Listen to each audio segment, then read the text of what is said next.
देखिए, भारत में corona virus जैसे चीनी वायरस के अब तक 6 केस सामने आए। कर्नाटक, तमिलनाडु में 2-2 और बंगाल, गुजरात में 1-1 केस सामने आए। यह वायरस बूढ़े बुजुर्गों और 3 से 8 महीने की नवजात बच्चों को सबसे ज्यादा परेशान कर रहा है। चीन में फिलहाल इस महामारी ने अपना रौद्र रूप दिखाना शुरू कर दिया है। चीन के सभी अस्पतालों में मरीज भरे हुए हैं। सारे मरीजों की जनसंख्या 30 से 40% बढ़ती जा रही है। वहीं आपको बता दें कि वायरस HMPV के भारत में अब तक 6 केस सामने आने के बाद अहमदाबाद में सोमवार को 2 महीने की बच्ची में HMPV का संक्रमण मिला था। यह बच्चा राजस्थान का है और इलाज के लिए अहमदाबाद पहुंचा था। इसलिए इससे पहले सोमवार सुबह कर्नाटक में 3 महीने की बच्ची और 8 महीने की बच्चे में वायरस मिला था। दोनों बच्चों की जांच के बाद बेंगलुरु के एक अस्पताल में की गई। पश्चिम बंगाल में भी 5 महीने की बच्ची में इस बीमारी के लक्षण मिले। इसका एक निजी अस्पताल में इलाज चल रहा है। उधर तमिलनाडु के चेन्नई में भी 2 बच्चे संक्रमित मिले। अभी भी इनके बारे में ज्यादा जानकारी नहीं है। वहीं HMPV को लेकर स्वास्थ्य मंत्री JP नड्डा ने भी कहा है, HMPV कोई नया वायरस नहीं है। 2001 में इसकी पहली बार पहचान हुई थी। इसके बाद दुनिया में फैला था। ये सांस लेने और हवा के माध्यम से फैलता है। साथ ही WHO हालात पर नजर बनाए हुए और हम जल्दी इस पर रिपोर्ट शेयर की जाएगी।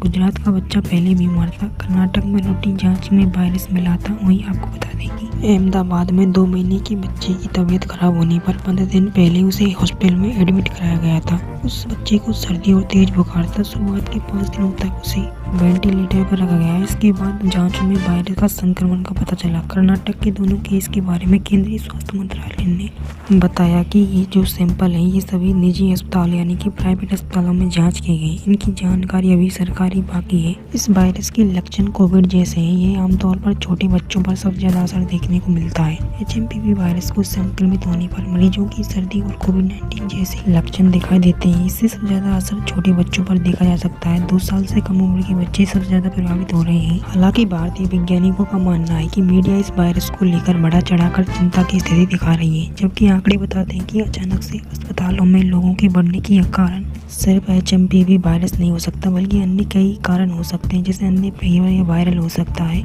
साथ ही एम्स के डॉक्टरों का कहना है कि HMPV जैसे वायरस आमतौर पर इस समय मौसम में स्थायी के रूप में फैलते हैं। इसके बाद ये मामलों में स्वाभाविक रूप से गिरावट देखना स्वाभाविक है।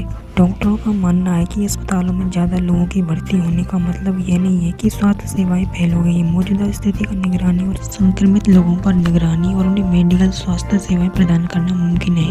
वायरस से कोरोना डेल्टा वेरिएंट जैसी महामारी नहीं उत्पन्न हो सकेगी। HMPV वायरस एक आमतौर पर RNA वायरस है जो आमतौर पर सर्दी जैसे लक्षण उत्पन्न कर सकता है, जैसे खांसी, गले में खराश, बुखार, सर दर्द, नाक बहना और साथ ही सांस लेने में तकलीफ उठ सकती है। आपको ज्यादा इससे घबराने की जरूरत नहीं है। सावधानी बरतकर अपने घरेलू उपचार पर ध्यान दें। साथ ही वीडियो को लाइक, शेयर, सब्सक्राइब जरूर कर दें।